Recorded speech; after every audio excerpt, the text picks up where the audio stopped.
Simulan natin. Tayo ay humingi ng gabay, patnubay sa ating Panginoon. Sa ngalan ng Ama, Anak, ng Espiritu Santo. Amen. Amen. Panginoon ng aming buhay, Panginoon na bumubuhay sa amin. Amen.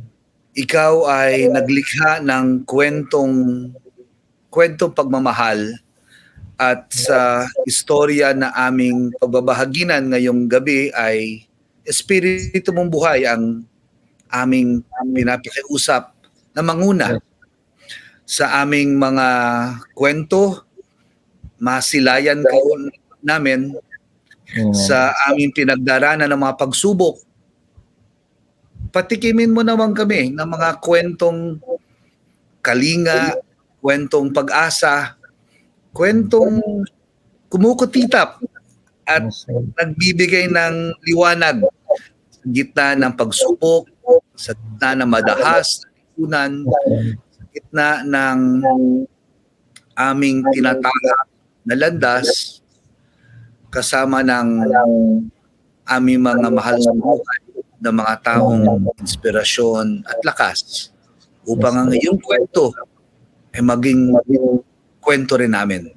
Ang iyong buhay ay siya maging buhay din namin. Ikaw ang aming Panginoon, kaibigan at tagapagligtas. Sa iyo namin inaalay ang kwento ng aming buhay. Sa ngalan ni Maria, kasama ng iyong anak at Espiritu Santo, magpasawalang hanggan. Amen. Amen. Sa ngalan ng Espiritu Santo. Amen. Amen. Wow, grabe. Powerful ang prayer mo, Pads.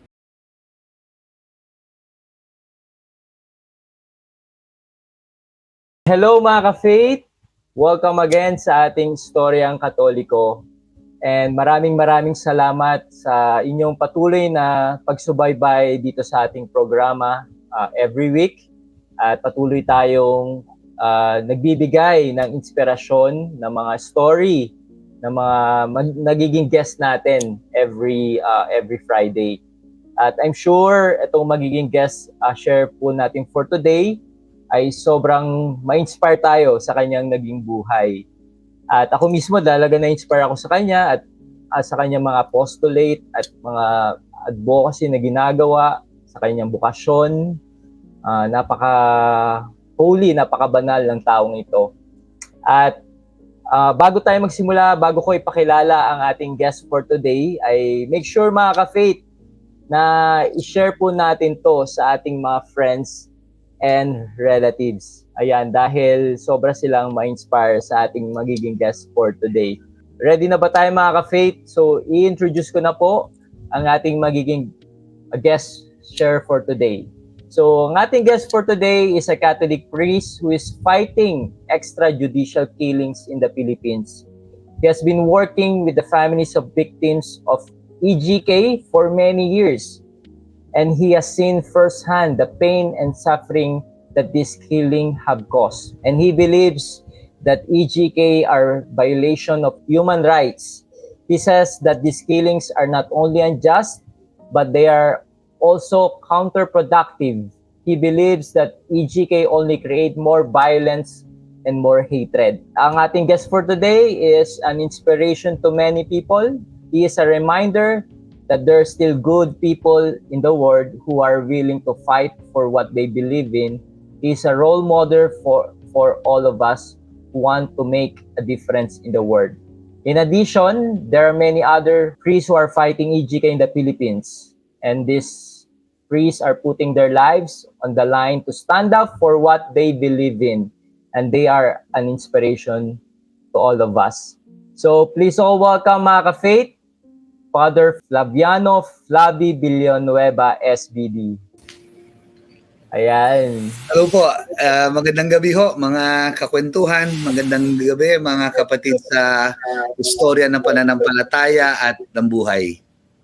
Ayan. So maraming salamat po, Father Flavi, for accepting my invitation to share your story. Masyadong busy ang yung schedule pero nandito ka at nagpaunla ka sa amin.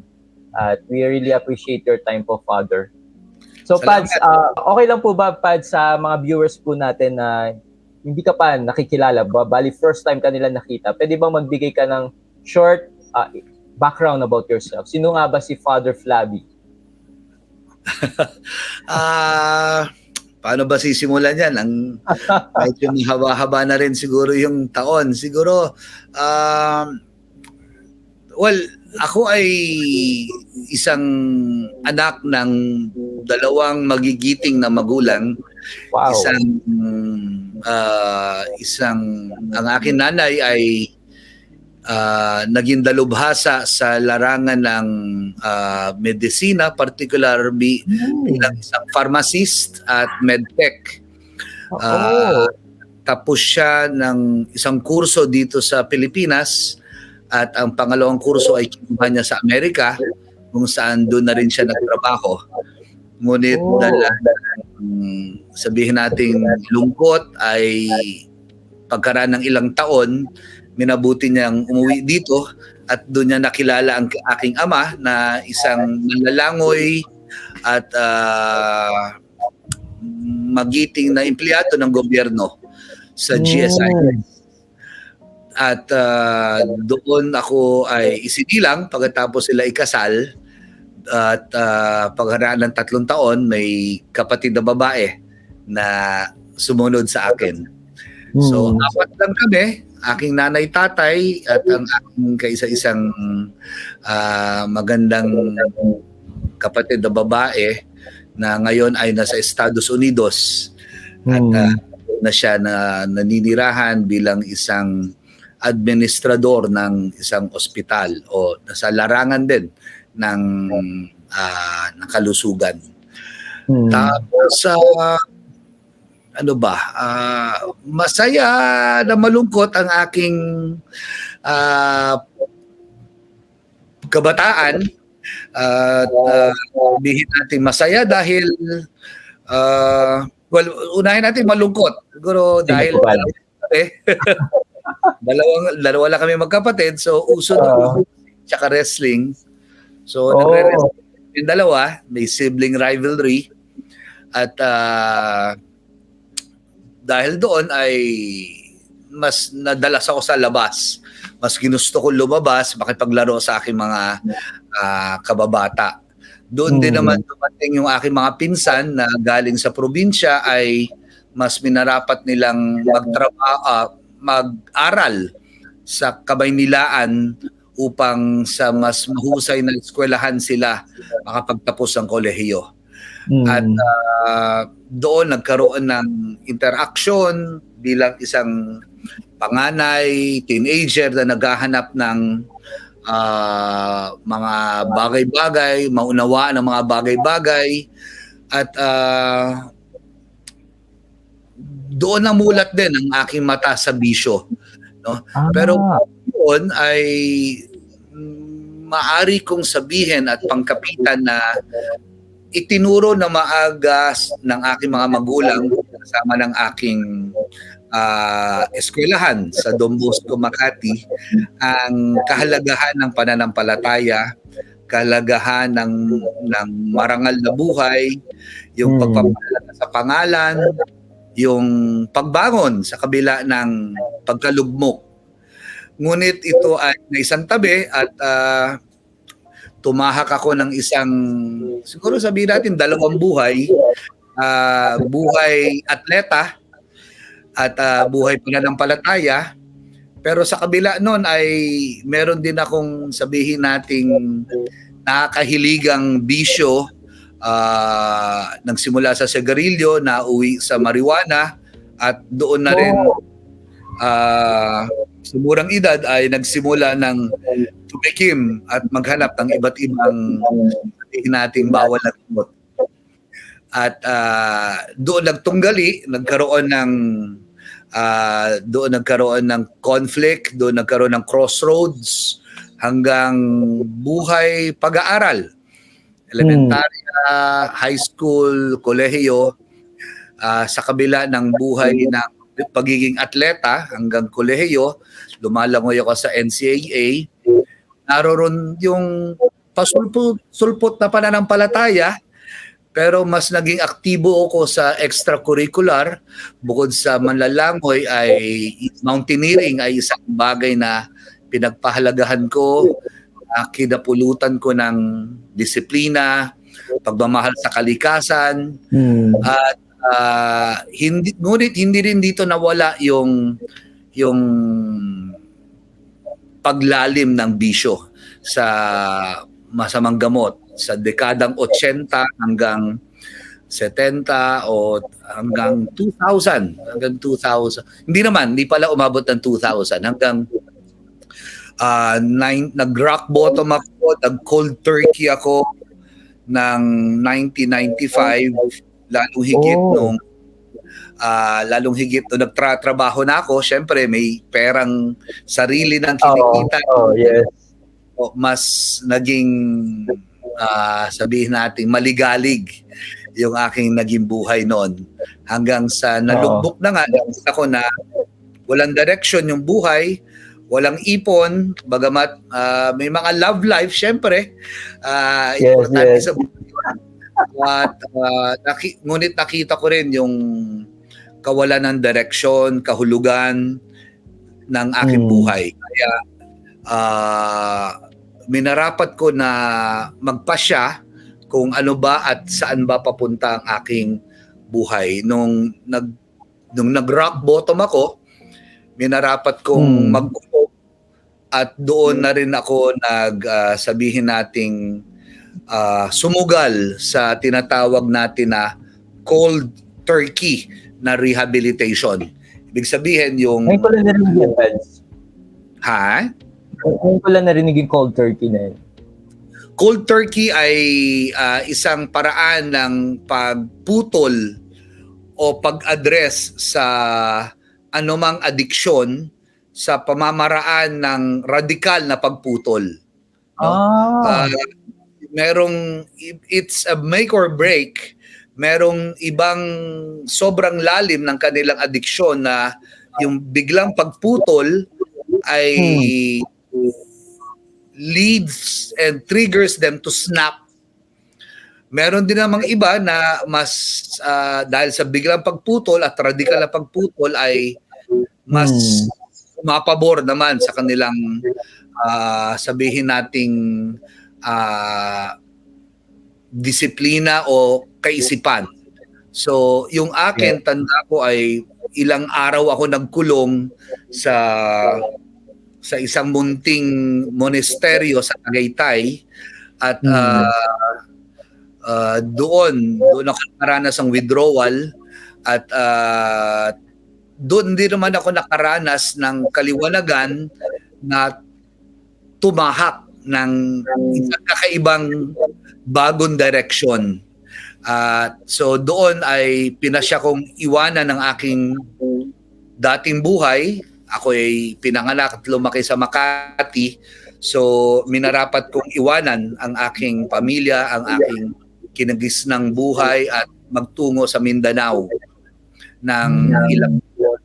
At doon namulat ang aking mata sa tunay na kahulugan ng simbahan. Doon ko na pakinggan yung tinig ng pagdimisyon bilang isang laikong misyonaryo. At ito'y ginawa ko sa mahigit 3 taon. Ngunit sa 3 taon na yon ay yung pagdimisyon bilang isang laikong misyonaryo, kabilang sa Merinol missionaries, na isa sa nagsimula ng BEC na tinatawag dito sa ating bansa o sa bahan, ay pagkatapos ng aking termino na nagsilbi sa Mindanao at sa Bicol, minarapat kong magpasya o mag-discern saan ba patungo ang buhay ko, kasi hindi na rin ako na bata noon. So at 4 ang dahilan, 4 ang pinagpilian ko. Bumalik sa corporate. Pangalawa, mag-renew ng kontrata bilang lay missionary. Pangatlo ay humingi ng tawad sa aking minahal dahil ko. o naghiwalay kami ng hindi maganda. At pang-apat, yun ay yung subukan ng seminaryo. At ang lahat ng daan, pagkaraan ng ilang araw ng discernment, ay tumuhog doon sa pang-apat. Subukan ng seminaryo.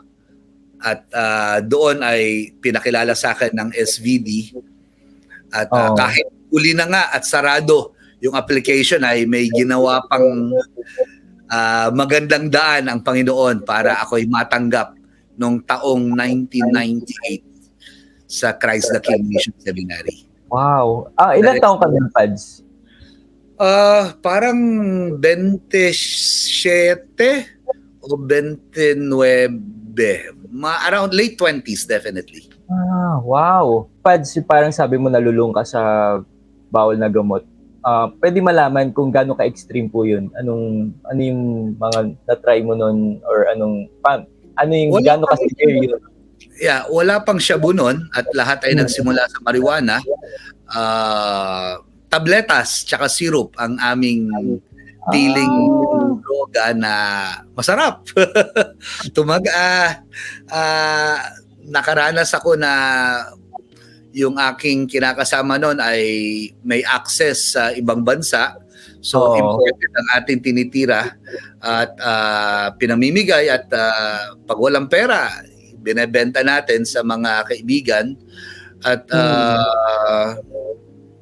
nung nauso ang shabu ay syempre pumasok tayo doon, tinikman natin. Konting cocaine, meron pa sulpot-sulpot, pero hindi nagtagal at sapagkat mahal, no? So there was a progression of choice of drugs. Alcohol was of course always there. It's one of the most dreadful addiction kasi legal at nandyan lang sa iba't ibang sulok. So, ako ay sabihin nating nalulong ng maiksing panahon lang naman. Siguro 15 taon. Wow! From grade 6 hanggang, sabihin nating taong 1984 o 85 hanggang 1995, tapos nag-relapse ako hanggang talagang tigil ko nung seminarista na ako ay 2002. Yun ang maaari ko masabi noon hanggang ngayon ay naging malinis ang aking pamumuhay. Wow. Tingin mo, Pad, saan nag-ugat lahat ng yun? Madaming posibleng pagugutan ang pagdodroga o ang addiction. Isa na rito ay yung pagtikim na parang kanta yan eh. Sabihin na yung curiosity na uwi sa feeling at home, yung ego feeds us saying that tikim lang naman. O later on, hindi naman madalas, o it would gravitate to another level na on occasions lang naman. Another would be to fill the void of the emptiness within, dahil merong kulang sa excitement, kulang sa thrill. Yun ay isang dahilan din. Yung hindi ko sasabihin kulang sa pagmamahal dahil mapagmahal ang aking magulang at yung problema hindi ko rin dinahilan yon sa aking pagdroga. Siguro it was just more of just wanting to have a good feeling, a good time, no? Na yun din naman yung isang dahilan ko kung bakit nung pagdating ng 1995 ay lalo na nung dumating ang Santo Papa, yung World Youth Day, yun, catalyst ko yun, Wow. Maaari ko sabihin na nung nakatabi ko yung Santo Papa, nung nakaakyat ako sa stage, na nakita ko yung dagsang tao, nung binalik ako sa aking alma mater, na may nadinig akong tinig na ang sabi sa akin ay, napakagara ng iyong nararanasang kagalakan, ngunit madaming hindi nakakaranas nitong World Youth Day na experience. Amen. Bakit hindi ka total, nagpapasya ka rin naman kung anong gagawin, but hindi mo rin mensahe at mag-vision ka. So, Wow. yung tinig na naglaro, sabi ko nga, baka nababaliw na ako. Nakakadinig na ako ng mga boses-boses. But I saw a voice within. Yeah. Naalala ko sa iyo yung nag-store ni St. Augustine. I mean, yung may narinig din siyang boses, di ba? And he is living a worldly life. Aha. Actually, siya yung aking idolo nung in his former life. In his former life. Of course, I mean, having read St. Augustine, syempre nung ninilay ako, ay binasa ko rin yung buhay niya at yung paksa na late have I known you ay tumino at tumalab din sa akin. Kumbaga yung paggaling mo, Pads, talagang nagkaroon ng papel yung ating pananampalataya para sa tuloy na nakawala doon. Totoo. Kaya sinasabi ko ngayon sa mga aking ginagabayan, nagsimula ako sa buhay ng paggagabay, nung kahit ako yung seminarista, ako ay aalay ng oras o nagvo-volunteer sa drug rehab.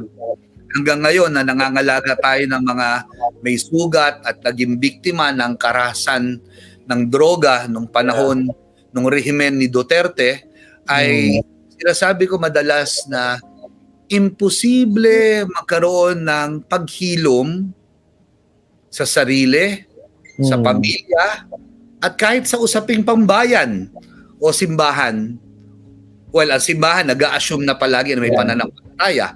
So, sa bayan na lang, para mahilom ang sugat ng bayan, individual, o kahit pamilya, kinakailangan may pinangkakapitang pananampalataya. Amen. So, naniniwala ka ba, Pads, na ang drug addiction, meron siyang, hindi lang siya physiological, but may spiritual aspect siya?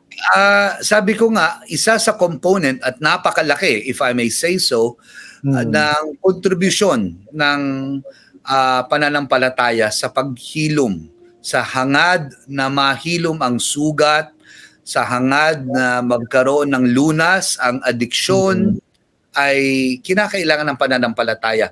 At maganda rin na maunawaan natin na ang adiksyon o yung pagsubok, yung pagiging lulong o paggamit at hanggang sa malulong at pamumuhay ng may bisyo ay sabihin nating baka nakakalimutan ng karamihan ay epekto lang to. This is not the cause. Kumbaga yung alcohol, tabako, droga, gambling, these are all simply effects but not the causes. Ang cause ay sabihin natin low self-esteem. Ang isang cause ay yung kakulangan ng pagmamahal, yung cause ay yung may vacuum within at nauuwi sa behavioral, yung sabihin nating reactive behavioral pattern.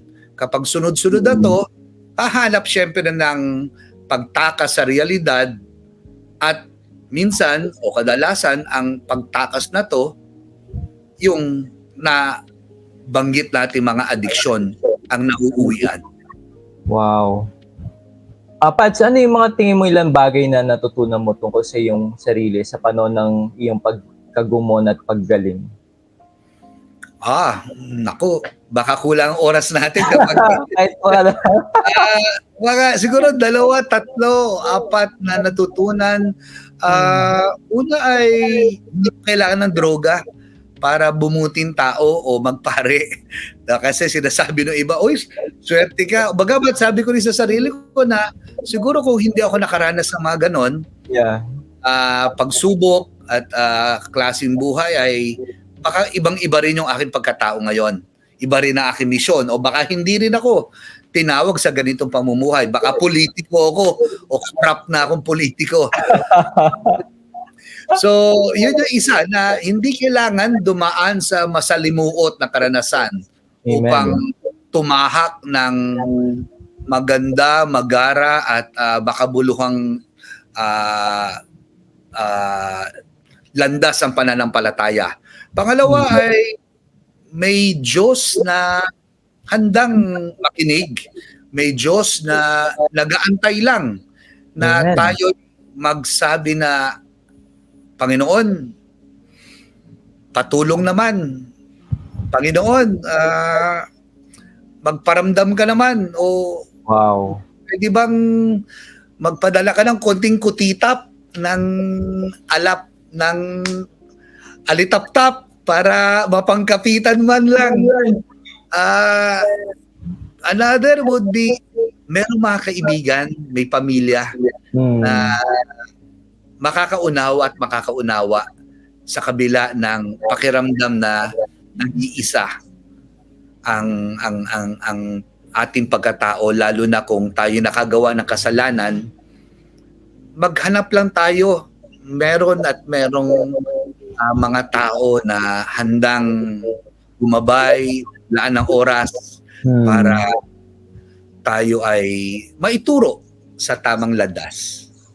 Wow. And yun nga, Pads, di ba, very active ka, especially nung EGK. So ano yung naging inspirasyon mo at nakilahok ka sa paglaban sa extrajudicial killing? Katulad ng sinasabi ng aking matalik na kaibigan na si dating pare, Father Edicio de la Torre. Father Ed de la Torre, isa siyang dating SVD, pero nang namulat siya sa katotohanan, sa karahasan, lalo na nung panahon ng dating diktatorya ni Ferdinand Marcos Sr., ay nagpasya siyang tumulong sa mga magsasaka. Nagpasya siyang tumulong sa mga maralita. At ang sinasabi niya sa akin, firme, kung siya ay namulat sa usaping ang usaping pagmulat ng kanyang mata sa karahasan ay nagmula sa teolohiya o in the study of theology, yung aking karanasan ay sinasabi niyang organic, na nagmula sa aking karanasan bilang teenager o dating drug addict, na siguro nagkaroon ng pagmulat nung 2015 nung nagpasya tayong lumikha ng programa para sa SVD para sa ikaayos o sabihin nating the vision of recreating and empowering lives of the homeless. So doon nagsimula yung pagkalinga sa mga taong lansangan na isinantabi ng lipunan, ng mga individual, ng gobyerno, kahit pinagbahan, ano? So 2015 yon nung niyakap natin yung kanilang plight. At may programa tayong dignified, systematic at holistic. Ngayon, nung nagsimula ang patayan na inutos ni Duterte, sabi ko, dahil siguro aminin ko rin na bumoto rin ako dun sa berdugong yun. No? Ako ay nalinlang, ako ay nabulag, ako ay mistulang mangmang sa nagaganap sa kanluran o sa Mindanao. So hindi ganap yung aking pagkamulat. Kaya pagdaan, ngunit nung mga unang araw at nakita ko yung patayan ay nagiging laganap, sabi ko mali. lakas ng pagdagok sa dibdib at pinasya kong lumabas ulit sa kalye. Pwede namang sabihin na kahit lalo na nung teenager ako ay sumasali na ako sa rally. Yung ama ko ang nagsama sa akin doon sa rally doon sa pagkamatay ni Ninoy Aquino. Nandun kami ng aking ama at tuwing may rally sa Ayala, nandun kami. Pero naisantabi na nga yun dahil may piniling ibang buhay. So, nung unti-unti madaksa, tumataas ang bilang ng patayan, ay sabi ko, kinakailangan nating saluhin, umabot sa mga balo at inulila ng gera kontra droga. Wow, grabe. Ano yung tingin mong susi, Pad, sa pagbabago sa mga taong nalulung sa pinagbabawal na gamot? May mga susi. Una, linawin ko na lahat tayo ay galit sa droga. Yes. Lahat tayo ay hindi sumasang-ayon sa paggamit ng droga. Lahat tayo ay kumukondina sa epekto nito. Sinasabi ng mga mangmang na trolls ay paano naman yung mga biniktima ng droga? Correct. Drug addict. Pinatay nila. Pinatay nila. Ano? Dapat managot sila at dapat usigin sila. Ano? Panagutan, your accountability ay kinakailangang isagawa. Ngunit doon din naman natin makikita kung gaano ka-inutil ang ating judicial system na ang nabibigang hatol lang ay yung mga nasalaylayan. Pangalawa ay dapat maunawaan din natin at siyasatin na itong mga nabiktima sa panahon ng rehimen ni Duterte ay hindi lahat ay drug addict. Hindi lahat ay gumagamit. Dito sa 300 and counting na inaalagaan po ng program paghilom, siguro may kalahati na may kinalaman at may drug history. So kung kalahati yon, meron din kalahati na walang muang sa droga.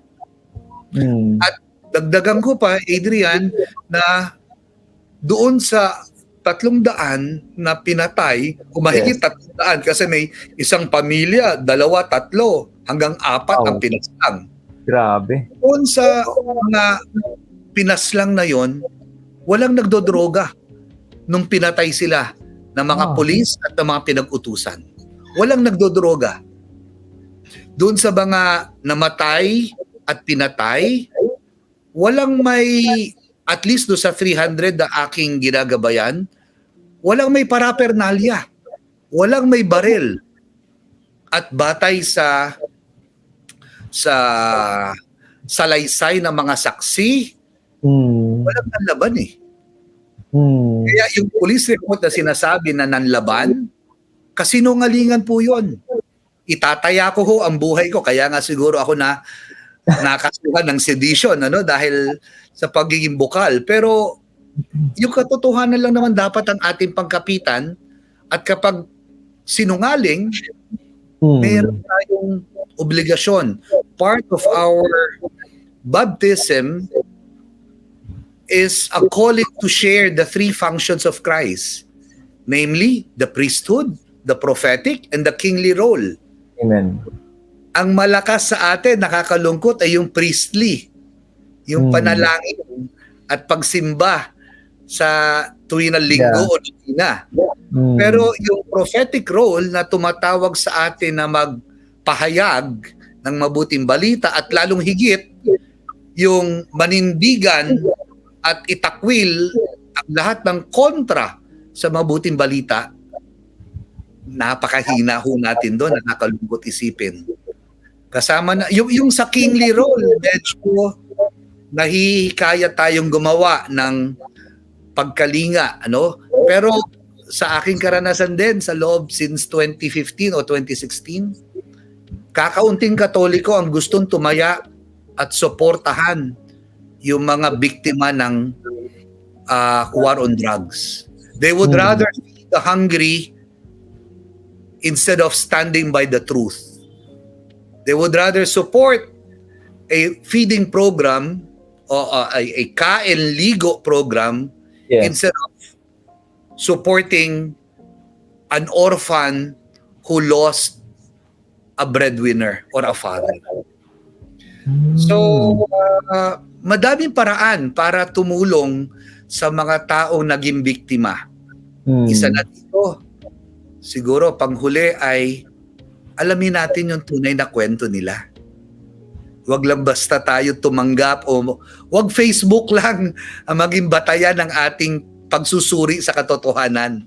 We have the sacred obligation to search, to know, and to stand beside the truth.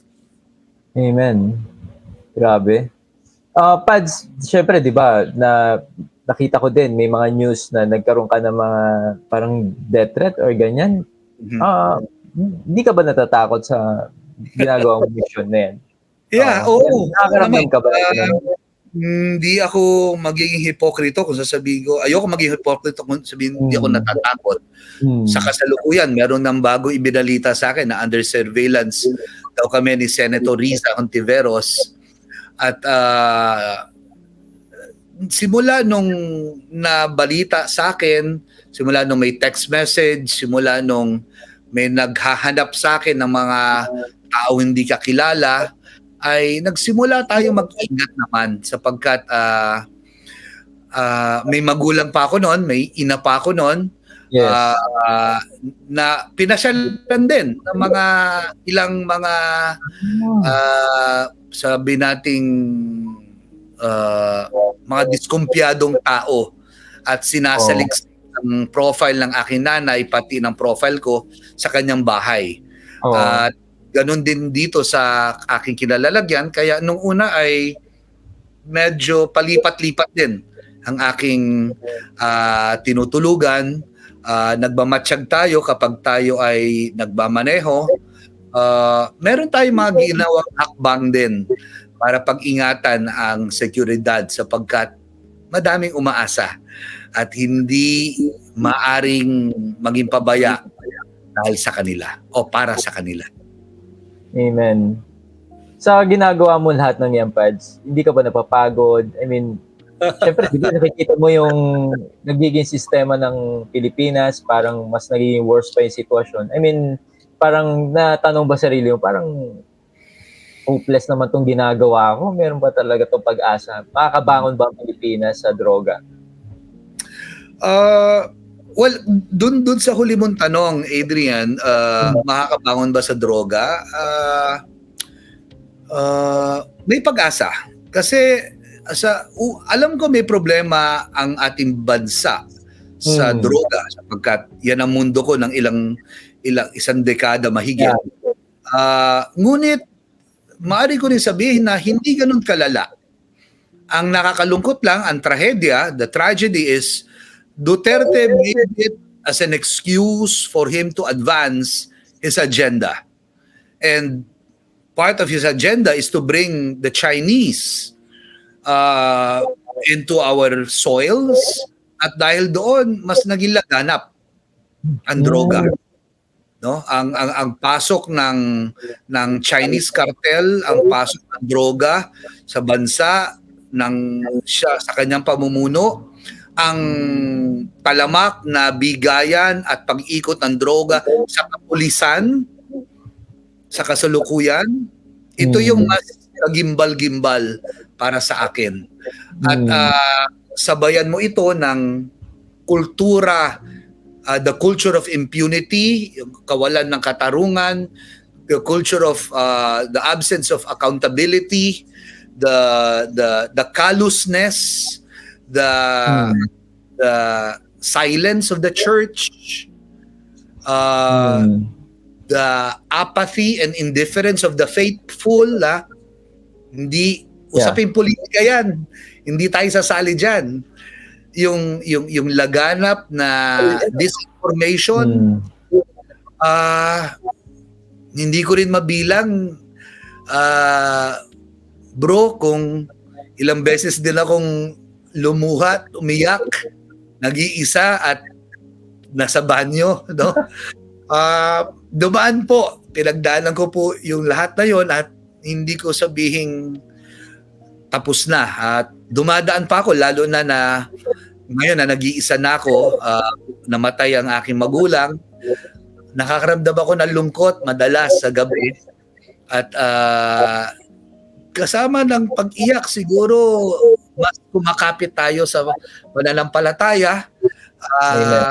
Hindi ko rin maisip na magpahinga o meron din mga nagyayakag na mag-asylum o tumakas sa ibang bansa. Pero sabi ko, hindi ko kayang hindi ko kayang talikuran.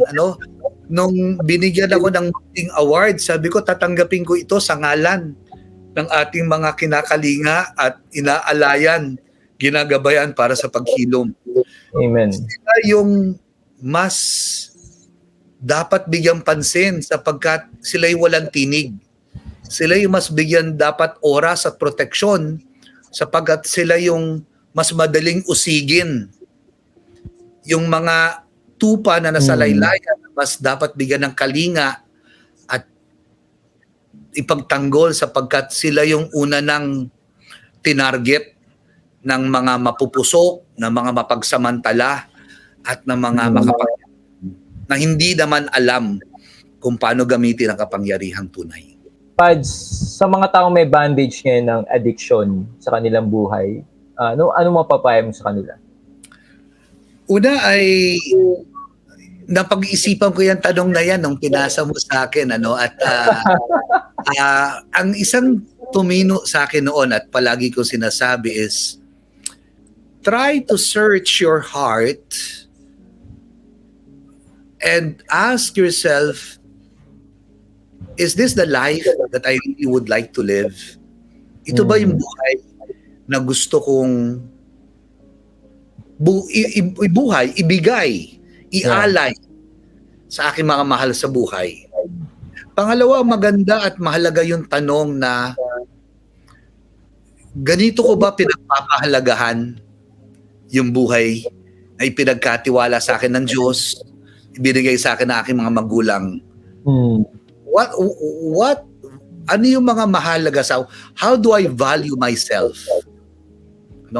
Meron akong isang kaibigan na matagal siyang na nirahan sa alcohol.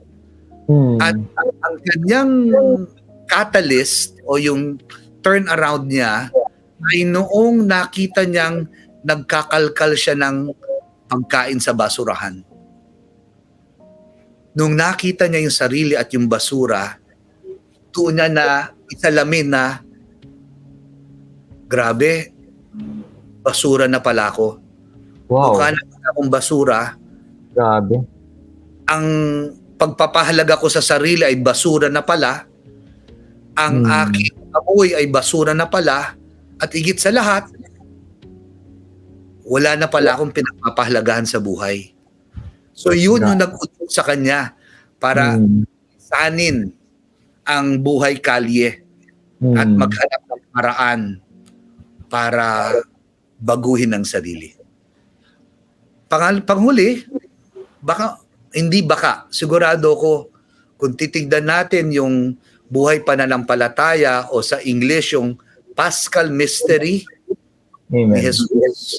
Yes. Lalim at merong magandang isasalamin at ituturo sa atin ang buhay ni Jesus. Kahit yung mga santo, kahit yung mga apostoles, kahit yung mga mahihirap, madami silang ituturo aral sa atin.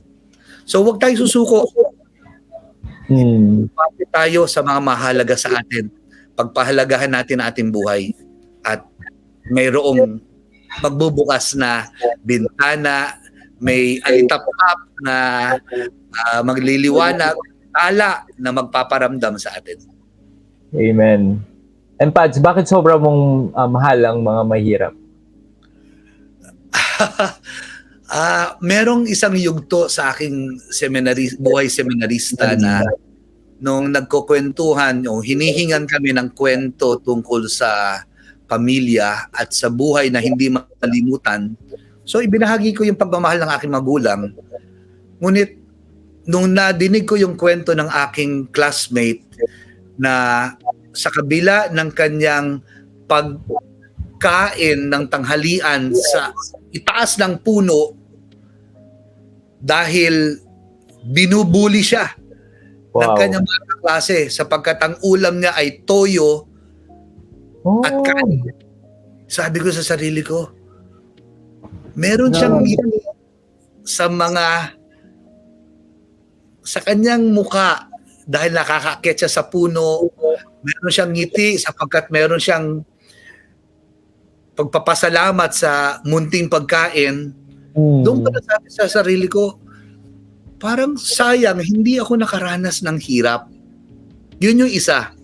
Pangalawa ay siguro because of that wounded child na medyo sabihin natin na hindi kasing hirap yung dinanas ko nung ako'y bata at nagiging teenager, bagamat ako'y naging addict at naranasan ko yung ma-reject, mabuli, mawalan, masugatan, malugmok.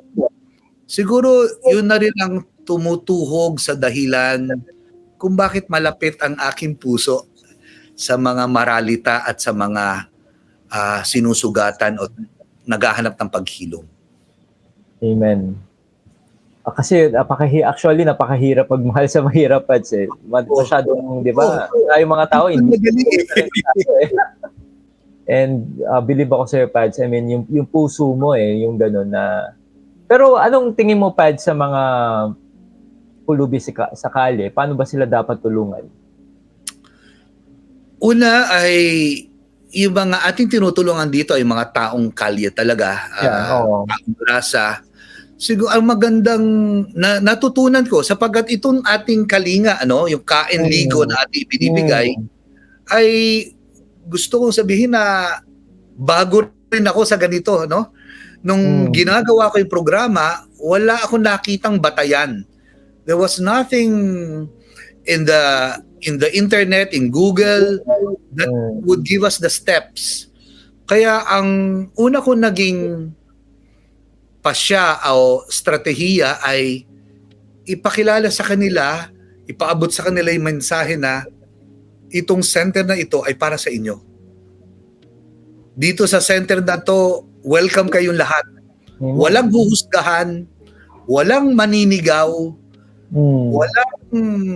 walang sabihin nating walang mangmamaliit, bagkos para sa inyo to.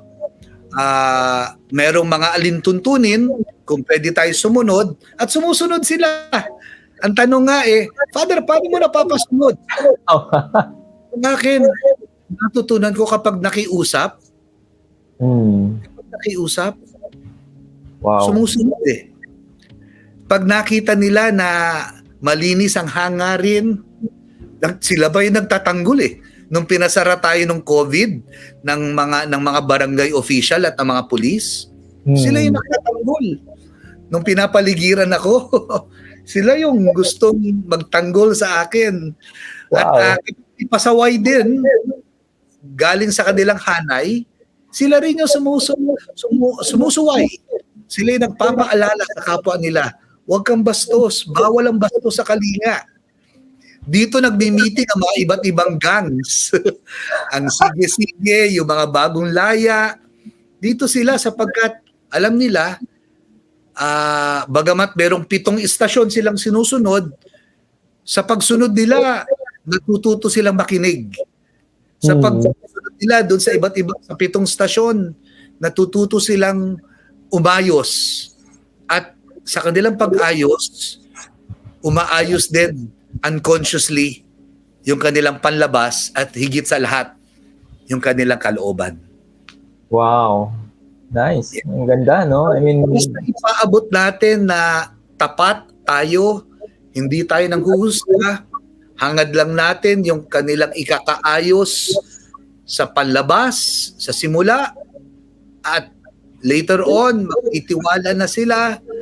Yung kalooban naman ang ating pilit na hahandugan ng kanilang pagpasya.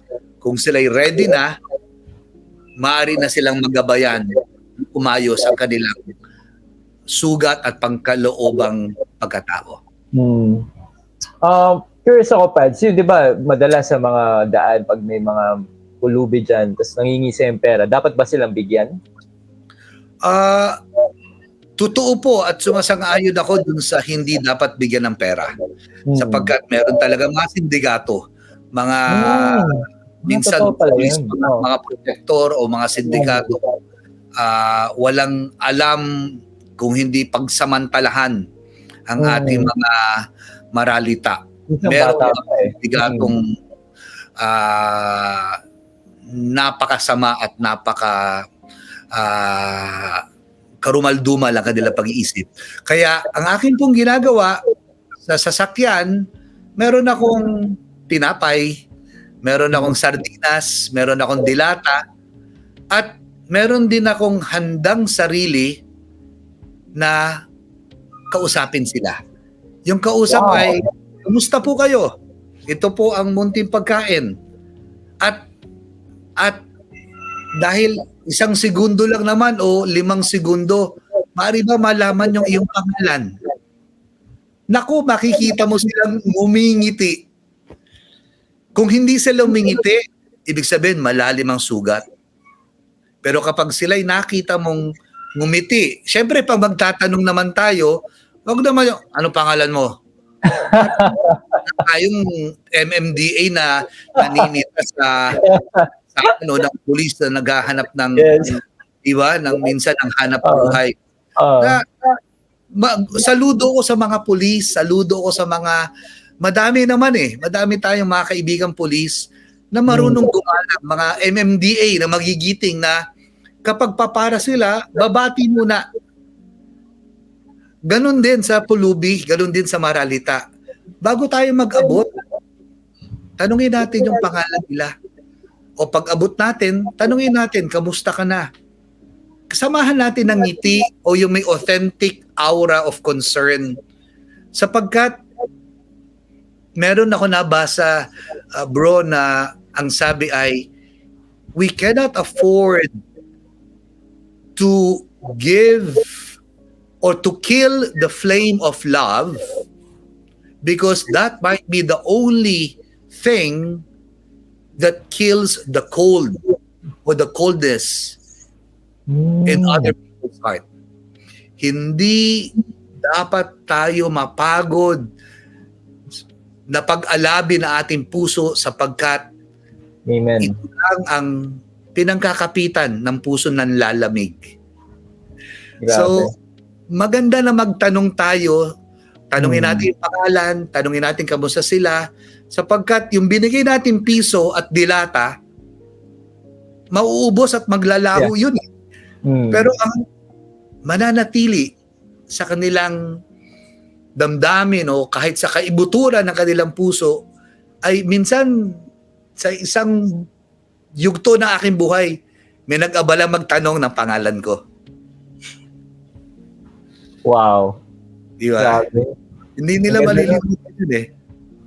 Salamat sa binahagi mo, Pads. Kasi minsan tayo, mga tao, pag may lalapit, and tendency, tatabuhin mo na kaagad eh. Parang ganun eh. Tayo ang naglikha. Tayo ang naglikha. Kahit before COVID, tayo ang naglikha ng face mask. Tayo din ang gumawa ng face shield as if they do not exist. We refuse to recognize their presence in the bus, in the corner, in the parks. We refuse to recognize their presence. They're but caricature in the landscape of our lives. Minsan, nakakaawang sabihin, kung caricature sila, sila yung basura na ating ginuguhit. Ano?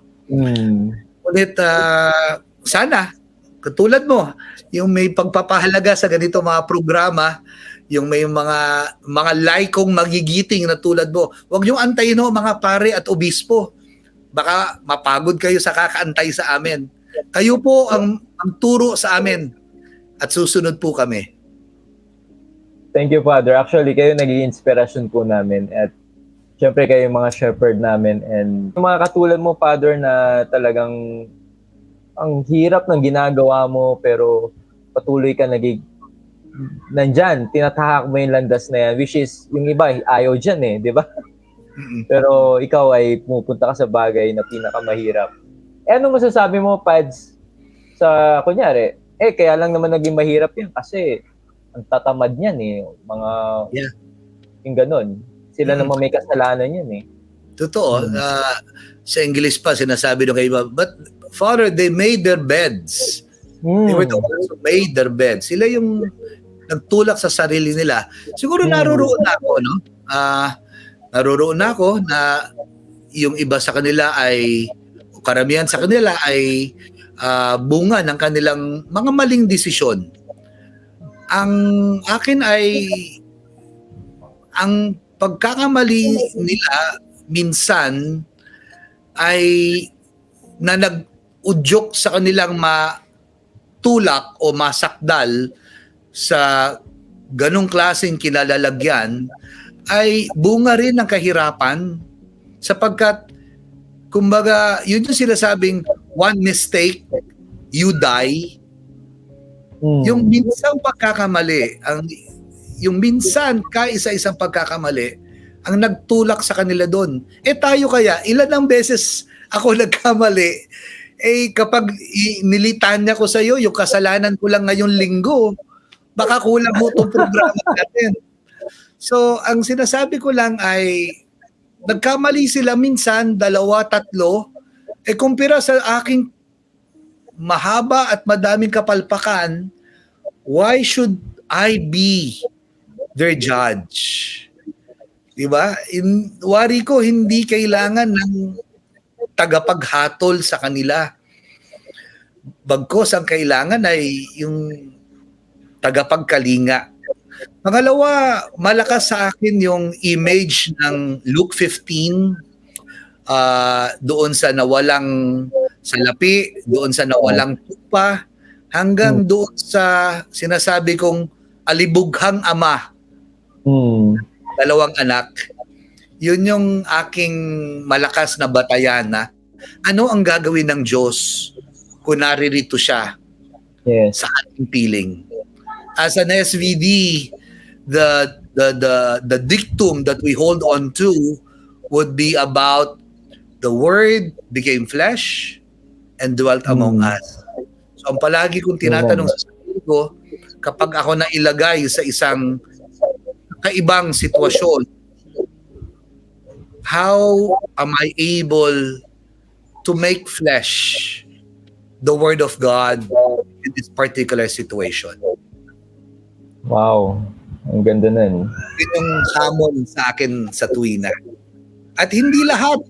At sa tuwina ako ay may magandang input. Madaming beses at madalas palpak din ang aking nagiging desisyon. Ngunit alam ko naman na parte ito ng buhay at kailanman hindi dapat sumuko bagkos maging bukas sa mga aral, lalo na kapag tayo ay nagkamali.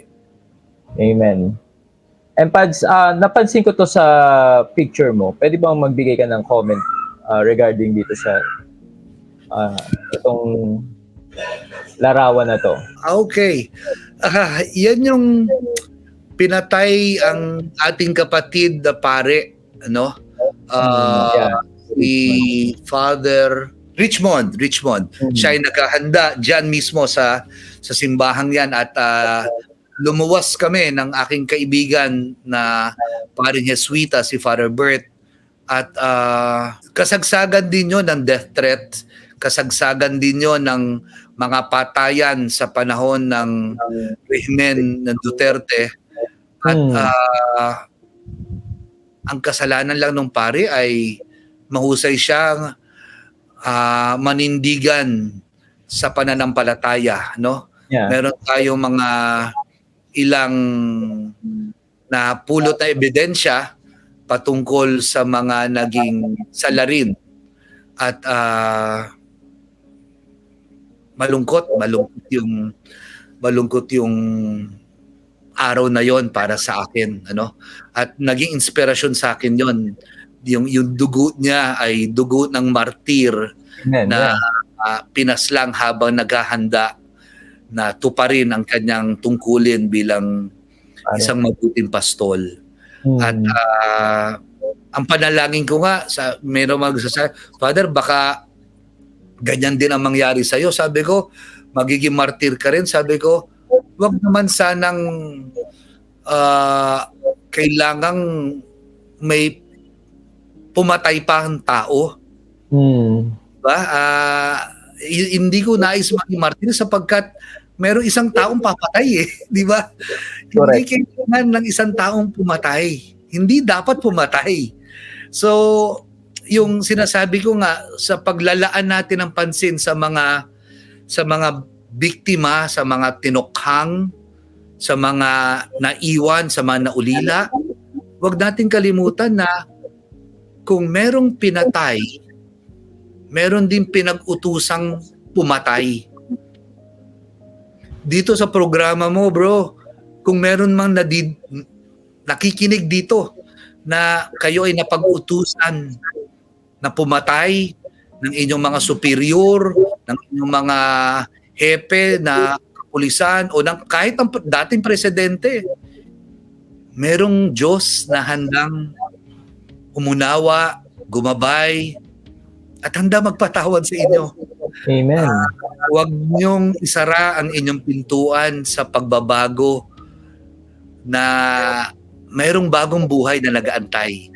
No? Lumapit kayo sa mga taong pinagtitiwalaan nyo at patuloy natin panindigan na may yung katotohanan ang siyang magbibigay ng bagong kahulugan, bagong landas, at higit sa lahat, ng bagong kwento ng inyong buhay. Amen. And Pads, kaninong Catholic saint kami devotion at bakit? Malakas sa akin ang pangalawang pangalan ko ay Antonio, no?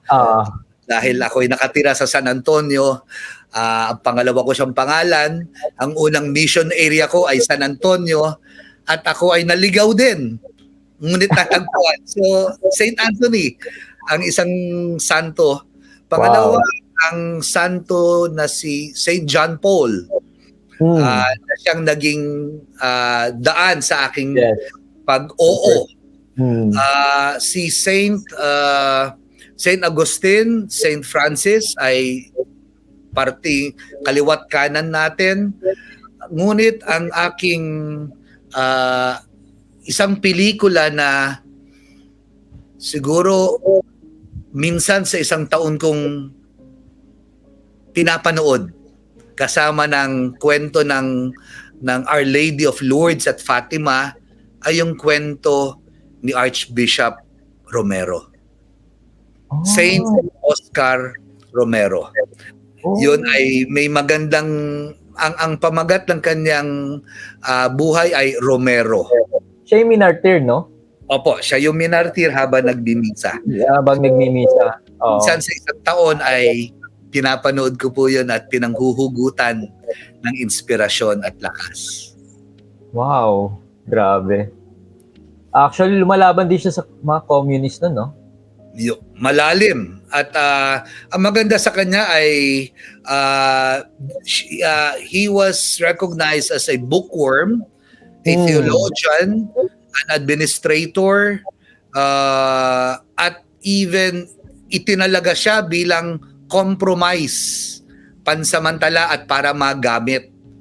Pero nung nakita niya na at lalo na nung pinaslang ang kanyang isang matalik na kaibigan ay namulat siya sa karahasan sa kanyang kapaligiran, panahon at lalong higit ng gobyerno. Wow. At Pads, bakit mo mahal ang pagiging Katoliko mo? Bukod sa pagiging pari mo. Totoo. Siguro, simula ay, yan yung kinagisnan, ipinamana magulang. At dahil hindi naman magpapamana ang magulang ng kasamaan. So, Amen. yun ang aking unang pinangkapitan. At pinag-aralan ko yung pananampalataya.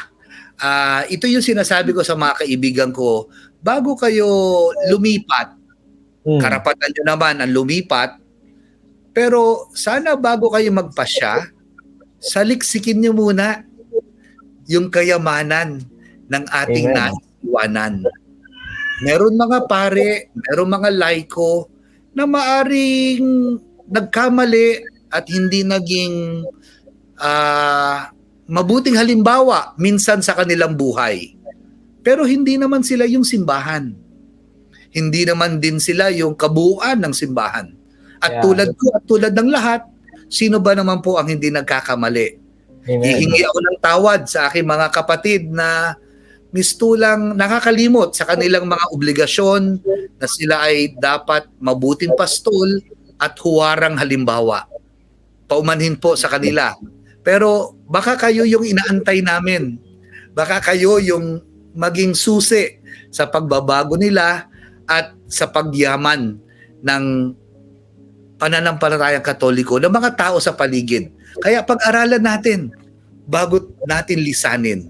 O kung nandito naman tayo, huwag tayong manatili lang bilang kasal, binyag, libing na no?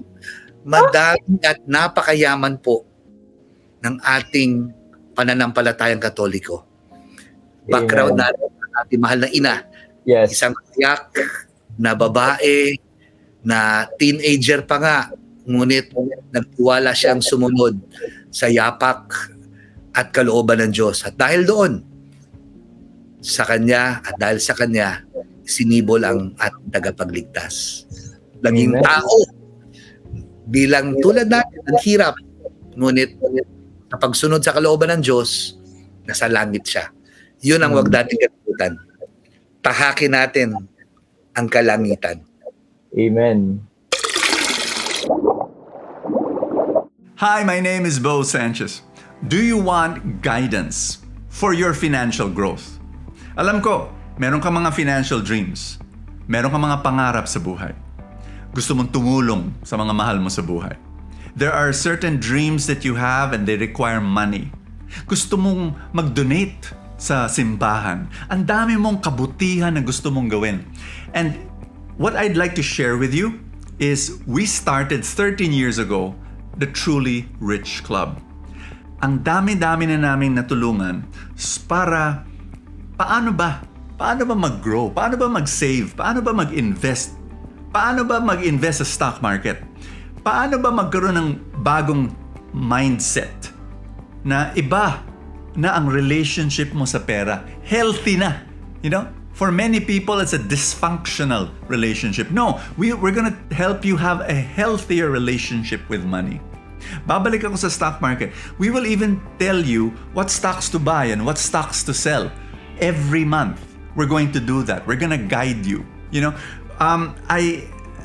we've had the joy na for the past 13 years, marami na kaming mga members na nakita namin nag-grow sa financial life. Yung iba, naging milyonaryo na at multi-billionaire after years of investing.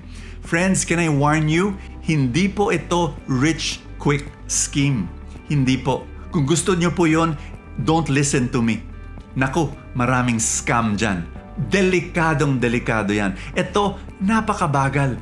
Pero, may katahimikan at makakatulog ka sa gabi. Bakit? Yung pera mo that we will tell you, o doon mo ilagay, o dito mo ilagay, mga higanteng kumpanya na for the next 10 years, 20, 30, 40, 50 years, nandyan yan, hindi mawawala yan, parang bula. I want you to know, ito yung gusto namin para sa'yo. Certain financial growth over time na may katahimikan sa puso. No? And I want to invite you, come, join us, investigate, learn more about the Truly Rich Club. Click that link now Get to know about the Truly Rich Club on how you can reach your financial dreams. God bless you.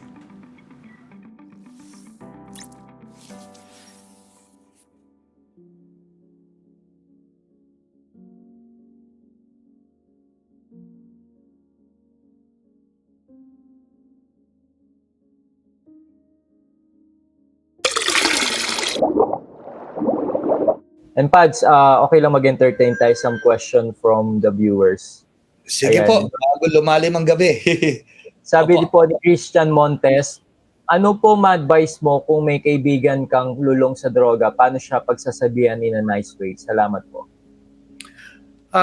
Siguro ako ay katulad nung sabi ko ay hindi ako nagbibigay ng advice, hindi ako nagbibigay ng I only provide suggestions and a listening ear so that I won't appear judging the person. No? So unang-una, wag dati husgahan. Wag tayo magmarunong o magbigay ng advice dahil malawak pong usapin yan lalo na kung kulang ang ating kaalaman. Ang kailangan niya ipag-unawa. Ang kailangan niya ay salamin sa kanya yung kanyang kasalukuyan. Humingi tayo ng pahintulot. Tulad ng Flavi, pwede ba akong magbigay ng open ka ba? Meron sana akong gustong sabihin sa iyo. Kapag tayo humihingi ng pahintulot na magbigay ng question o ng opinion doon sa taong ating pinagmamalasakitan, mas maging bukas ang kanyang kalooban na tumanggap at makinig sa atin. Wow. And from Angel Yashoka, Father, please help me pray for my son Neil to stop smoking and drinking liquor. He is already 56 years old. And prayer also na wag nang bumalik sa pagda-drugs. Ayan. Makakaasa po kayo. Ano pong pangalan ng ating nagtanong? Angel Yashoka. Okay. Makakaasa po kayo at isasama ko mamayang gabi sa aking panalangin ng inyong anak. Ayan. And sabi ni Corazon or Urbano, considered ba na dasal ang dasal na sa isip lang na hindi sinasabi ng bibig ang mga salita? Kasi may ugali po ako na nagdadasal habang dinadialysis ako.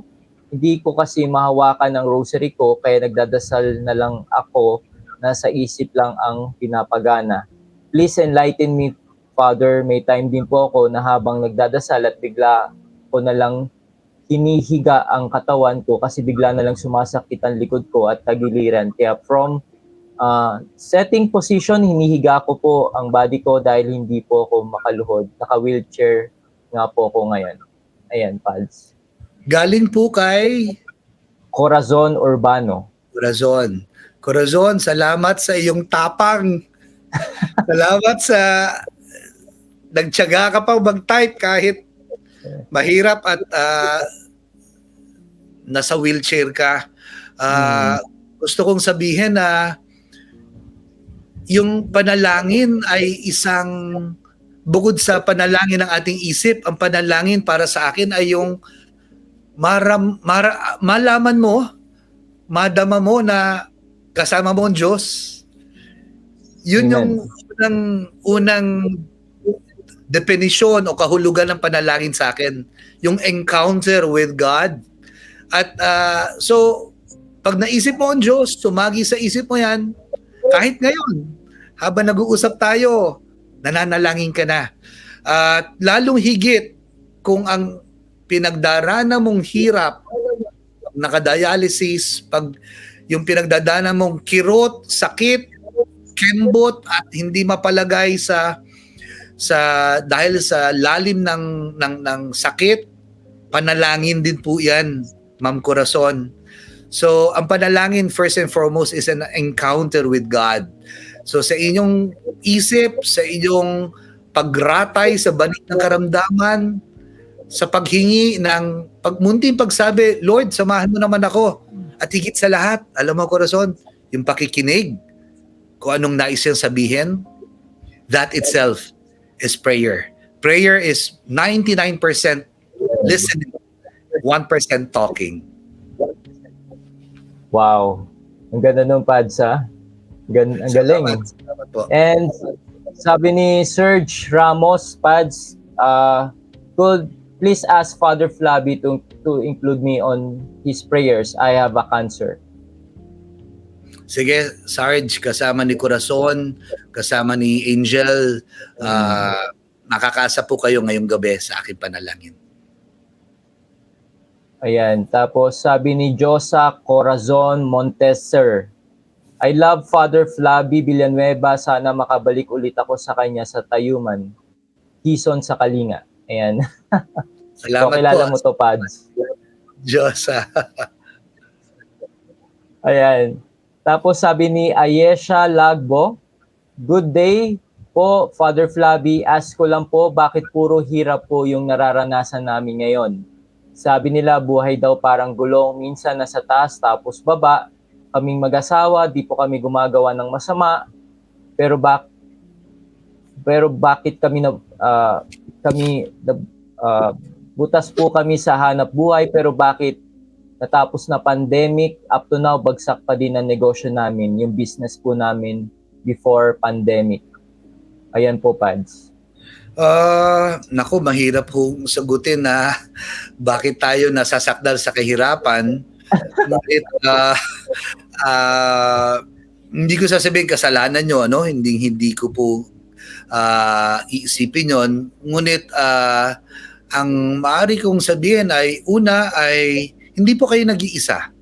If it's any consolation, sana po malaman natin, mabuksan natin yung isip natin na merong iba na ang kayamanan ay yung kanilang karton na hinihigan at ang kanilang sabihing bubong ay yung ulap at mga tala. Ibig sabihin ito yung mga kapatid natin na nasa lansangan. Pangalawa, ang kahirapan ay minsan pagsasanay din para tumibay ang ating samahan, pagmamahalan, pananampalataya, lalong higit. Ngunit sigurado ko, hindi naman habang buhay, mahirap. Parte po ng buhay Katoliko yung sinasabing pagbabata ng krus, kamatayan sa krus, pero may pagkabuhay ng Pasko. Yun pong pinagdadaanan natin panahon ngayon.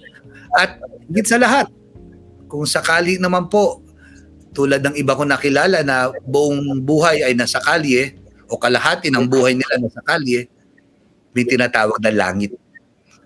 Baka yun po ang ating hahantungan ay balatuhan nyo naman po kami kapag kayo ay nakatungtong na sa yaman ng langit, kapiling ang pumay kapal. Amen. At sabi ni Kalia Lily, may chance po ba magbago ang isang narcissist? Meron naman po. Naniniwala ko ang lahat ng tao ay may pagbabago at may pag-asa magbago, lalong higit kung ito ay bukal sa kalooban, humingi ng gabay sa Diyos at pinagsisihan ang nagawang nakaraan o the person has what you call made some reparations with the damage or the damage one has committed in the past. Mayroon pong pag-asa. Amen. At sabi ni Jennifer Nabaha, I just want to ask Father Flavi if what is a big sin that can't be forgiven by the Holy Spirit?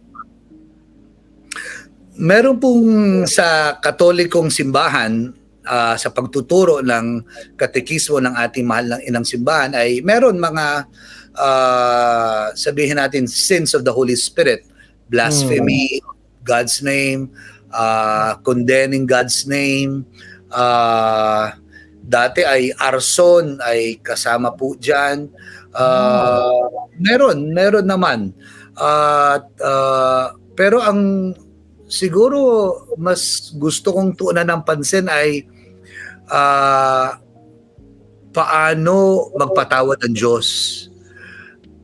Amen. Mas magandang mabigyan pansin kung ang Diyos ba ay may hangganan ba ang kanyang pagkalinga at habag na awa. Grabe. Yes. Hindi siguro, sigurado po ako ang sagot doon ay wala. Ang Diyos ay walang daliri at hindi marunong magbilang ng ating kasalanan. Amen. Wow. At sabi ni Layson Learned, hello po ka-Faith Adrian, may katanungan po ako, masama bang bumulong sa patay? May nagsabi kasi na pag bumulong sa patay ay mamalasin daw habang buhay. Totoo po ba? Ayan. Pasensya na ho, hindi ako naniniwala sa swerte at malas. Naniniwala po ako sa pananampalataya. Ngunit siguro batay sa ating kultura, sana maganda maibulong bago mamatay. Tama. Madinig ng mahal natin sa buhay. Correct. Kung ito'y na may pamahiin na hindi naman gaanong binibigyang malalim na kahulugan ay yung pagbulong sa patay, perhaps the spirit is still among us, we could assure the person na pagdadasal kita or may awa ang Diyos dahil wala nang kapangyarihan ang patay ang kaluluwa. So tayo na ang merong obligasyon na gabayan at tulungan ang kaluluwang yon. So mas katulad doon sabi ng aking ina nung siya ay nabubuhay, kung meron kang naisabihin, sabihin mo habang ako'y nabubuhay at makakatugon pa sa iyong pananalita.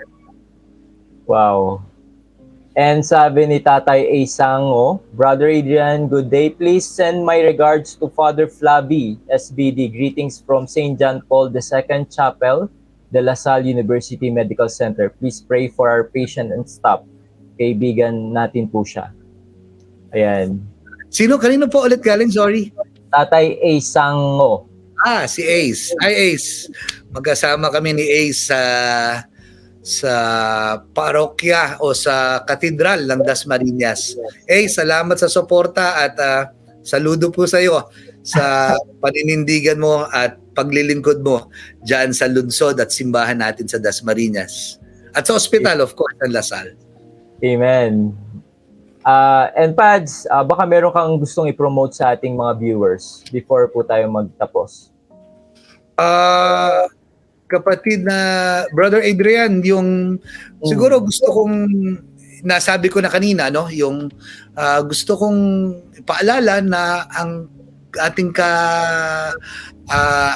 pananampalataya isang napakayaman, isang biyaya na huwag tayong manatiling mangmang, tamad at umaasa lang sa pare at sa simbahan o sa misa. Napakayaman na hindi dapat isantabi. At pangalawa, kung meron tayong pagyayamanin, at ipapaalala ko po ito, nung tayo bininyagan, ay tayo ay nakiisa sa tatlong antas o tawaging roles or functions of Christ. Una, yung sa pagiging pare. Meron tinatawag na pare na inordinahan, but yung hindi inordinahan, we call them common o sharing in the common priesthood ng ating Panginoon. Ibig sabihin, yung ating obligasyon, trabaho, at panawagan na manalangin at pag-aralan ng pananampalataya. Yun ang trabaho ng pare. Manalangin kasama ang komunidad, mag-aral ng pananampalataya upang maaring ituro. Hindi tayo pwede magturo kung mangmang tayo sa ating ituturo. Pangalawa ay yung kailangan po ng ating panahon. Kailangan natin ng mga magigiting, matitikas at mga bukal sa kaloobang propeta na mag-aalay ng oras, panahon, yaman, talino, talento, kakayanan, madaming yung mga kabataan natin, napakarami yung maaring ialay ng ating mga kabataan. At yun ay pag-aalay sa pamamaraan ng pagpapahayag ng mabuting balita. Ngunit, huwag natin kalimutan sa pagpapahayag ng mabuting balita, marami ding nakakalungkot na nais sumira yumurak at sumalungat sa mabuting balita. At ito yung ating dapat ipagdiwang at ipagtanggol. Ngayong araw na po ito ay kumikinang yung ating pananampalataya at pagpapasalamat sa Diyos sa pagdinig, sa paglalaya ng ating magiting na Senador Laila De Lima na absurdo yung kaso ng Court Case 165. Pinapabulaanan na siya ay nagkaroon ng transaksyon sa Bilibid. Pinapabulaanan na siya ay may kinalaman sa droga. Ngunit siya ay pinagdusa na ng mga ilang tao nung panahon ng Duterte administration. 6 na taon, 2,463 days siya nakulong. Ngayon, pinapawalang bisa yung mga pinaratang sa kanya kasinungalingan. So ito ay kung atin sasaliksikin, ating paninindigan na may problema pala yung ating judicial system. Parte ng pananampalataya natin na ipagtanggol ang katotohanan, demokrasya, at yung mga inapi ng walang katarungan. Pangatlo, hindi lang tayo mananalangin, magtuturo at mag-aaral ng pananampalataya, hindi lang tayo sisigaw ng kawalan ng katarungan at kawalan ng pagiging bulag ng katotohanan. Yung pagiging hari ay unang higit, tinatawag tayong maglingkod. Maglingkod sa sugatan, sa naliligaw, sa nauuhaw, sa nagugutom, sa mga kapatid natin sa katabi. Ang pamamaraan ko dito ay yung malawakin natin yung ating kamalayan. Let us broaden our awareness of what's happening around us. Palalimin natin yung ating pagdama. Let us enrich our empathy. Amen. Kapag malalim na ang pagdama, malawak ang kamalayan, maaring yumaman ang ating pakikipagkapwa-tao. At ang buhay pananampalataya ay patuloy na maipagdiwang sa tuwina. Salamat. Amen. Grabe, dami kong tututunan sa iyo, Pads. Baka pwede mong i-promote yung Kalinga Foundation at yung sa healing program na susuportahan mo. Pasensya na, nakalimutan ko. Yung pala, dito po sa 1916 Catholic Trade Building, Oroqueta Street at Santa Cruz, Manila, ay mayroong isang munting lugar na ang tawag po ay Arnold Jansen Kalinga Center. Isang center, isang misyon na naniniwala sa pag-recreate at paghahandog ng empowerment sa mga tao lansangan. We provide dignified, systematic, and holistic care for our homeless sisters and brothers. At kain, aral, ligo ang ating hinahandog po sa kanila sa araw-araw. At katuwang po dito sa pagkalinga sa mga taong grasa, sa mga batang lansangan, pamilya sa kali ay yung isa pang programa na tawag ay Program Paghilom, na ang layunin po ay maghandog ng paghilom sa isang sistematiko at may kabuuang pagsasanay para sa mga biktima ng karahasan at lalong higit yung mga biktima ng tukhang nung gera laban sa droga. Madami po sila. Ang bilang po ng kapulisan ay 6,000. Ang bilang po ng Human Rights Watch ay may higit 20,000 ang iniwang biktima ng war on drugs. Kailangan po nila ang ating pagkalinga, kailangan nila ang ating panalangin, kailangan nila ng ating pagiging ganap at mapagmalasakit na Katoliko. Kailangan po nila kayo sa panalangin, presensya, at pagkatao. Halina, isa po sa mission, be a partner in mission. Yes. Lalagay ko yung mga details sa yung video na binigay mo sa akin para mas makita nila yung ginagawa mong ministry and mission work. Ayan, so Salamat at saludo po. Salamat sa inspirasyon. Salamat sa suporta. Salamat sa inyong ginagawa, no? At Amen. pagbabayan kayo ng ating poong may kapal. May the Spirit of Christ who knows no boundaries and whose strength is endless be with you all. Amen. Ayan, so Fads, pwede ba kami humingi ng blessing from you before Sige we po. end? Okay. Sumayin niyo ang Panginoon. At sumayin niyo din. Panginoon, igawad mo ang pababasbas sa iyong mga tagapakinig sa programa na kwento, istorya ng pananampalataya, buhay at misyon.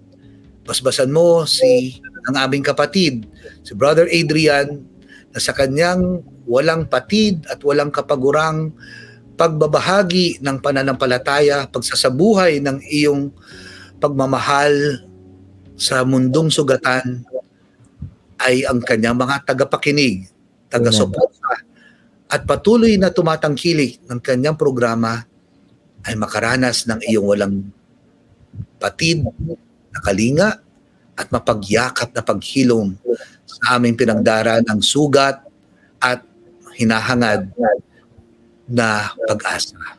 Basbasan kayo sa tulong ng ating mahal na ina at ng Panginoon Diyos, Ama, Anak, at Espiritu Santo. Amen. Amen. Po, at buhay po kayong lahat. Saludo po sa inyo. Maraming salamat, Father Flavi, for being so generous to us in your wisdom, in your time. At maraming salamat po, Pads. And hope to see you po soon. Yes, God bless please po. Let's keep in touch. God bless po sa tuwina. Salamat. Thank you, Good night. Father. God bless. Good night.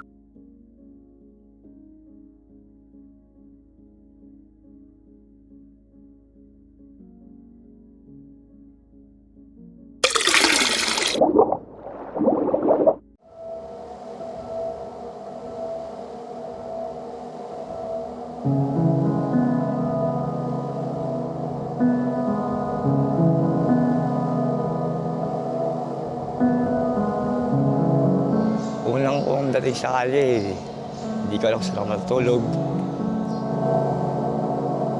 Dati akong adik, lasenggo, sugarol, basagurero. Lahat na ng klase ng sakit sa ulo ng barangay, ginagawa ko po. Dati po kasi nagbibisyo po ako. Nag-solvent po ako, nag-shabu po ako. Parang nawala na po ako sa sarili ko.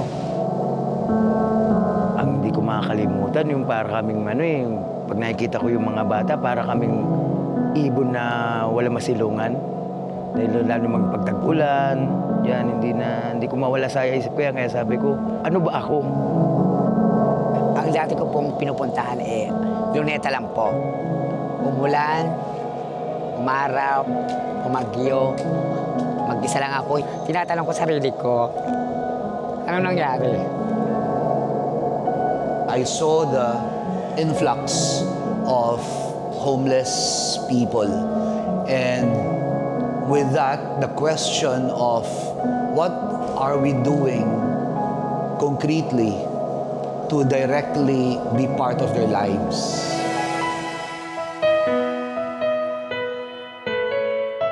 Yung salitang kalinga ay isa sa napakagandang salitang Pilipino. Kasi parang pwede mo nga sabihin na ito yung puso ng Pilipino eh. Yung marunong tumingin sa kapwa, maantig ang puso para sa kapwa.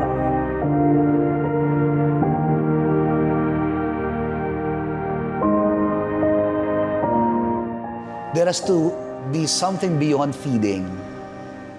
Sabi ko, dapat may ligo to help them recreate their self-image. Level 2, learning, to help them reclaim their self-respect.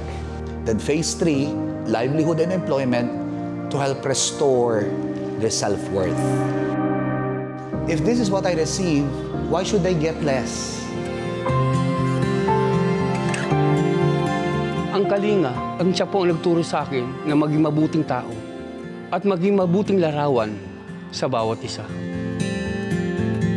napunta ako sa Kalinga, nagkaroon po ako ng pag-asa. At di po yung buhay ko dati patapon, ngayon po may silbi.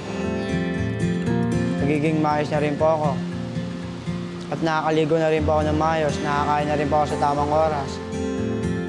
Mapagkumbaba na ako, marunong na ako umintindi ng tao. Alam ko na ngayon ang tama o mali. Sa tulong po ni Father ngayon, sininyo po talaga, tinuturuan po ni Father na tumindi sa sarili niya po pa. Nasa ayos na yung pamilya ko. Parang lumuwag. Na tinulungan ako nila ng Kalinga Foundation na binigyan ako ng pagkakataon. Tao rin sila that needs understanding, that needs guidance. Who am I to judge them? Ginagawa lahat yun dahil may dangal ang bawat tao. Bawat tao ay kawangis ng Diyos. Bawat tao ay niligtas ni Jesus. May dangal ang tao. Ang pagtulong, walang petsa, walang araw, walang minuto. Providing Kalinga knows no season. I've seen how an open invitation, a caring heart, and a guiding hand could change lives. Once a person experiences being loved without being judged, accepted as he is, she is, then I think that experience stays in the person. Kinalingan nila ako. Ngayon, nung kinalingan nila ako, natutunan ko sila, kung mangalingan naman ako sa iba. Masaya pala na tulungan ko yung kapwa ko na ipareha sa akin. In return, kung ano man po yung binibigay sa akin ng Kalinga before, suklian ko sa pamagitan ng pagkalinga sa ibang tao na may galak, na buong puso. Hindi lang po ako servant, leader din po ako. If we continue to just care, and people could start caring for themselves, and if that happens, a better world is recreated and empowered. Hanggang may nangangailangan, hanggang may nagugutom, hanggang may nauuhaw, hanggang may taong nakatira sa lansangan, Arnold Jansen, Kalinga Center will be there for them.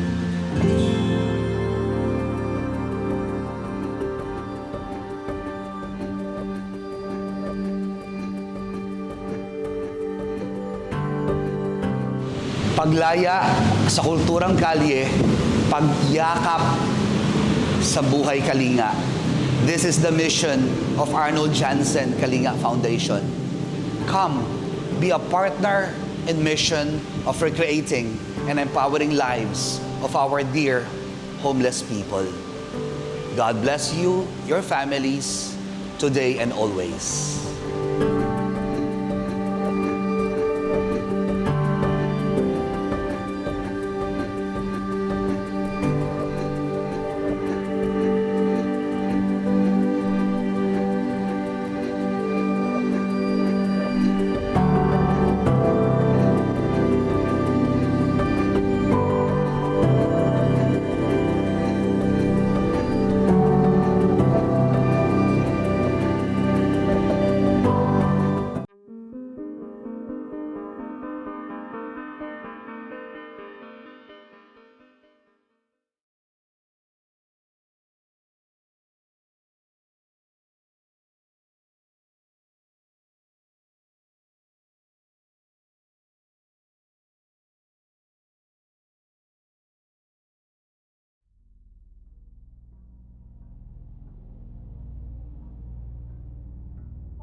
Sa akin madami kasi ang pag-ilom yung bumuo sa akin. Dahil sa kanila, binibigyan kami ng lakas loob para lumaban. Kaya natin to. Sila ang nagbibigay sa amin ng lakas. Umalma ang pamilya ng umano'y tulak ng drogang napatay sa operasyon ng pulisya sa Navotas. Sobra raw kasi ang ginawa ng mga pulis.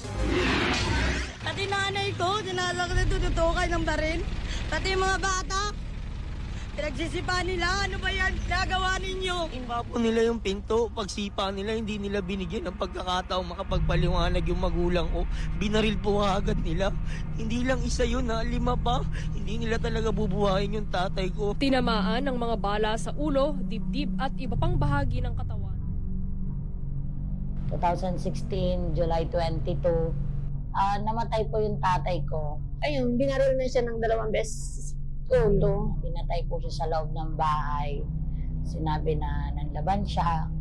Dinala ko siya sa ospital pero dead on arrival na. Hanggang sa natapos ang kanyang huling hininga, ayun ang sinasabi ko, anak, magdasal tayo. Humingi ka ng tawad sa Diyos. Si kuya ko din po, sabay po silang pinatay. Parehas po sila ng araw kung kailan pinatay, pero magkaiba ng oras. Nung gabi na yon, dinig na dinig ko yung putok ng 2 baril. Paano siya pinatay? Nag-standby sa kanto ng street namin, Father. Tapos yun. Okay. Yung lapida ko hindi namin ha? Nakatambay lang.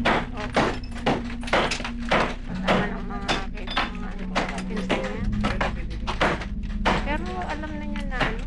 Kasi sabi nga po niya dun sa pinsan niya, dito na nga lang ako, baka mamaya madamay pa kayo. Parang inabangan din niya doon. Talaga?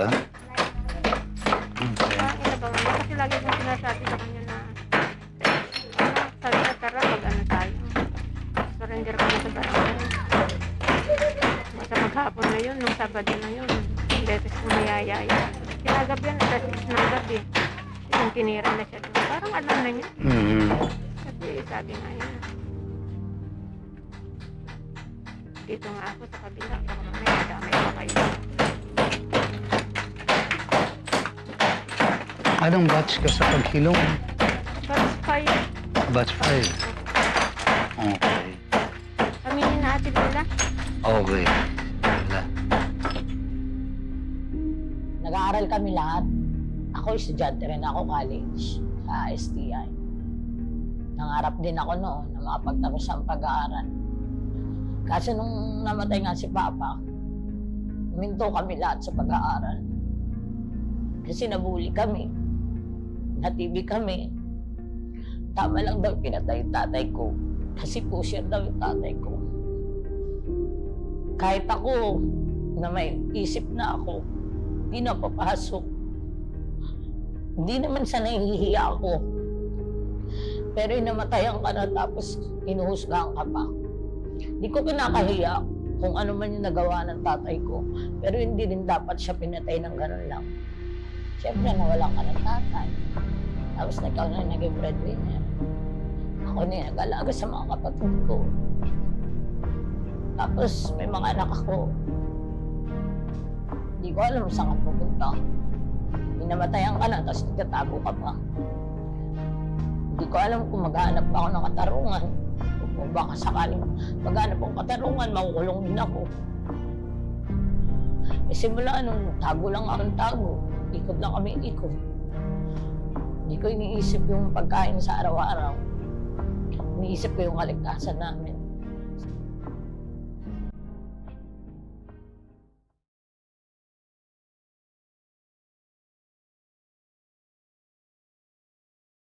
Noong 2017 po, nakilala ko po si Father Flavi sa isang rally sa may Tumus Marato. Si Ate Sylvia, ang coordinator namin, nakilala naman niya si Father Bong. Siya ang kakilala din ni Father Flavi, kaya napunta kami dito. Ako sa naimbitahan na magsalita doon sa harap. Pagkatapos ko magsalita, mayroong isang lalaki na umapiyap sa likod ko. Na binibigyan ako ng panyo para tumahan ako sa pag-iyak ko. Tapos hindi ko alam yun na pari siya. Tapos nung binigyan niya ako ng calling card, sabi niya kung sakali daw na nagugutom ako o kailangan ko ng tulong, pumunta daw po ako sa kanya. Napakahirap na mawalan ng anak. Pero sa tulong ni Father Flavi, sa turong ng hilong, ang daming naitulong sa amin. Akala namin hindi namin makakaya. Siyempre, nawalan ka ng anak na gano'n. Pero sa tulong ng hilong, sila ang nagpupuno ng mga pagkukulang.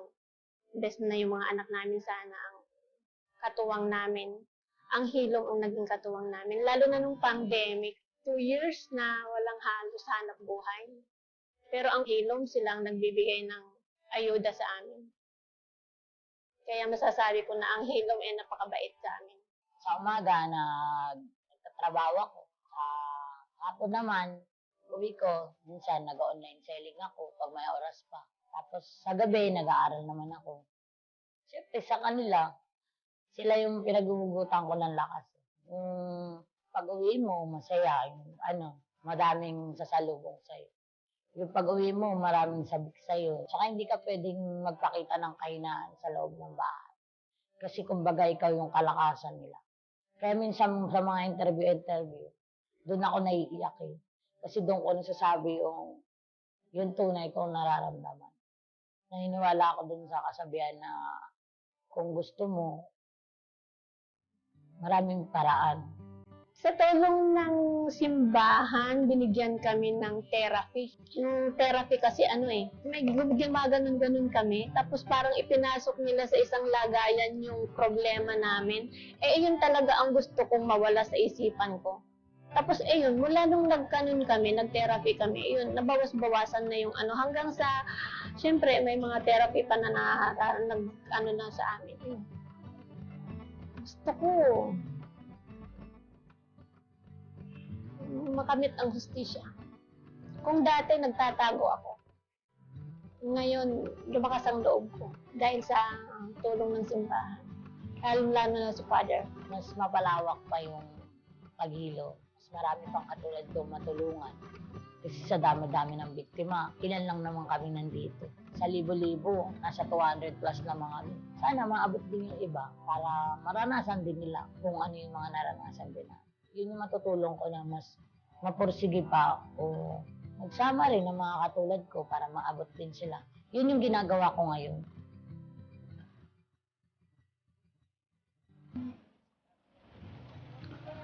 Okay. So, ito na si Brian, pansamantala.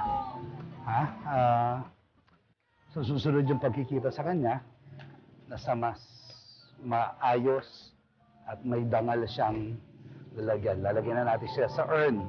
Pero bago yon, alam nyo naman, may pahintulot kami sa inyo na suriin yung mga buto. Papa-autopsy natin siya. Para yung kalansay, sa kabila ng pagiging kalansay, ay maging, sabihin natin, kalansay na katotohanan. May kwento pa yun na gusto ipahayag. Okay?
So that's it. Thank you for watching this video. I hope na na-bless at na-inspire ka dito sa aking vlog. Make sure na i-like mo at mag-comment ka sa baba ng video na to at mag-subscribe ka sa aking YouTube channel para lagi kang updated sa mga bagong vlog na gagawin ko. At huwag mo din kakalimutan na i-like ang aking page. So this been Adrian Milag, encouraging you to live your life to the fullest. God bless you more abundantly.